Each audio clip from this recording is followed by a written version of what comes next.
হরে কৃষ্ণ। আমি সঞ্জয়। আমার চ্যানেলের নাম সনাতনী কথা সত্য কথা। তো আজকে আবার এসেছি আরেকটি নতুন তত্ত্বকথা নিয়ে। আজকের কাহিনী, ব্রহ্মা ভগবান শ্রীকৃষ্ণের সাথে ছলনা করেছিলেন। তো তাই নিয়ে আজকে আলোচনা করব। শুরু করার আগে প্রথমেই বলি, আমার চ্যানেলে যারা প্রথম এসছেন তারা আগে ভিডিওটি দেখুন। যদি ভালো লাগে তাহলে অবশ্যই সাবস্ক্রাইব করে চ্যানেলের সাথে জুড়ে থাকবেন। ভিডিওটি স্কিপ করবেন না, সম্পূর্ণ ভিডিওটি দেখুন, অবশ্যই ভালো লাগবে। আর ভালো লাগলে লাইক, কমেন্ট, শেয়ার অবশ্যই করে দেবেন। তাহলে শুরু করছি আজকের কাহিনী, দেখতে থাকুন। দুপত্যয় এব তেন যজুরন্ত মনন্ত তয়া তমপি যজন্ত রাণ্ডু নিচয়া ননু সাবরানা ক্ষয় ইব রাজস্বীবান্তি বয়সা সহ যশ্রুতয়স্তৈহি ফলন্ত তন্নিরসনেন ভবন্নিধনা। হে ভগবান, আপনি অনন্ত। আপনার অসীম শক্তির পরিমাপ কেউ করতেই পারে না। আপনার কাছে এ শক্তি বোধ হয় অপরিমেয়। অনুকণার মতো আকাশে অসংখ্য গ্রহ ভাসমান। আপনার অন্বেষণে শ্রুতিগণ সব কিছুই আপনার থেকে ভিন্ন মনে করেন। এইভাবে পরিশেষে তারা আপনাকেই সব কিছুর পরম উৎস বলে মনে করেন। শ্রীকৃষ্ণের ভৌমলীলায় ব্রজেন্দ্রনন্দন গোপালই বস্তুত স্বয়ং কৃষ্ণ প্রতিপন্ন করবার জন্য ছলনা করে ব্রহ্মা ভগবানের উপর মায়াজাল বিস্তার করেন। এই মায়া বলে ব্রজেন্দ্র কুমার কৃষ্ণচন্দ্রের সকল গোধন গোপসখাদের অপহরণ করে ব্রহ্মা লুকিয়ে রাখেন। কিন্তু ব্রহ্মা সেখান থেকে প্রত্যাবর্তন করে একাকী কৃষ্ণ কি করছে দর্শনের অভিলাষে এসে তাকে সেই গাভী, গোবৎস ও গোপবালকদের সঙ্গে ক্রীড়ারত অবস্থায় দেখতে পান। পক্ষান্তরে বলা যায়, ভগবান কৃষ্ণচন্দ্র তার বৈকুণ্ঠ মায়া দ্বারা অপহৃত গাভী, গোবৎস ও গোপসখাদের প্রকাশ করেন।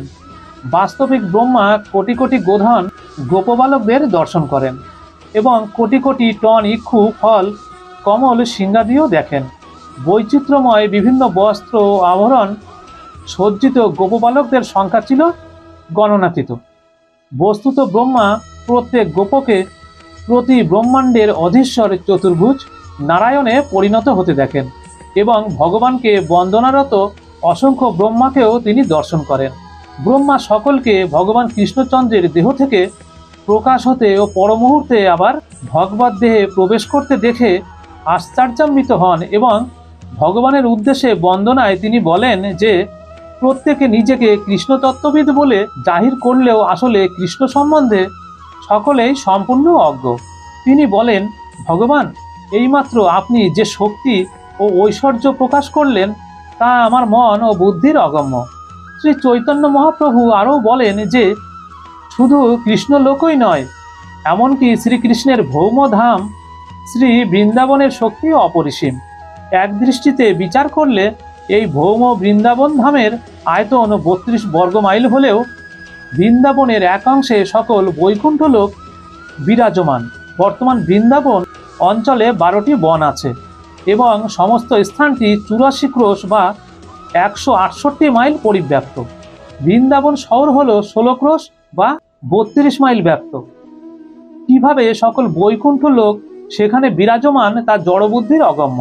এইভাবে শ্রী চৈতন্য মহাপ্রভু ভগবান কৃষ্ণচন্দ্রের বিভূতি ও ঐশ্বর্যের অসীমতা প্রতিপন্ন করেন।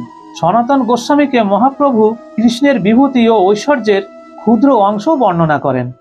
তাই পূর্ণতত্ত্ব কৃষ্ণ অচিন্তনীয়। কৃষ্ণের ঐশ্বর্য সম্পর্কে বর্ণনার সময় মহাপ্রভু গভীরভাবে ভাবাবিষ্ট হন এবং সেই দিব্য স্তরে অধিষ্ঠিত অবস্থায় শ্রীমদ্ ভাগবতে বিদুরের উদ্দেশ্যে উদ্ধব যা বলেছিলেন সেই শ্লোকটি শুনুন। স্বয়ং তসাম মাতি সয়স্ত্র ধীশ সারাজ্য লক্ষাপ্ত সমস্ত কাম বলিং হরদ ভিস্তির লোকপালয় কিরীট কট্টরিত পাদপীঠ। অর্থাৎ এই ব্রহ্মাণ্ডের বিষ্ণুর সকল অবতার, শিব ব্রহ্মাসহ সকল অবতার পরম প্রভু হচ্ছে শ্রীকৃষ্ণচন্দ্র। তিনি ষড়ৈশ্বর্যপূর্ণ, তিনি অসমর্থ। সকল ব্রহ্মাণ্ডের অধিকর্তা দেবতারা তার বন্দনায় নিয়োজিত। বাস্তবিক তাদের শিরস্ত্রাণগুলি অপূর্ব সৌন্দর্যমণ্ডিত, কারণ সেগুলি ভগবানের শ্রী চরণ চিহ্ন দ্বারা সুশোভিত। সেই রকম ব্রহ্মসংহিতায় লিপিবদ্ধ আছে যে, কৃষ্ণই পরমেশ্বর ভগবান, তিনি পরতত্ত্ব, কেউ তার সমান নয়, কেউ তার চেয়ে শ্রেয় নয়। প্রত্যেক ব্রহ্মাণ্ডের অধীশ্বর ব্রহ্মা, বিষ্ণু ও শিব ভগবান সচ্চিদানন্দ ঘন পরমেশ্বর শ্রী কৃষ্ণচন্দ্রের সেবক। এই হচ্ছে সকল সিদ্ধান্তের সারমর্ম।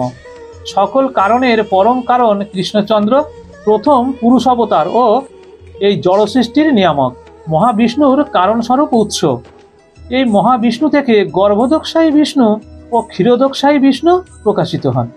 এইভাবে কৃষ্ণ গর্ভোদকশায়ী বিষ্ণু ও ক্ষীরোদকশায়ী বিষ্ণুর প্রভু ও ব্রহ্মাণ্ডের সকল জীবের অন্তর্যামী পরমাত্মা।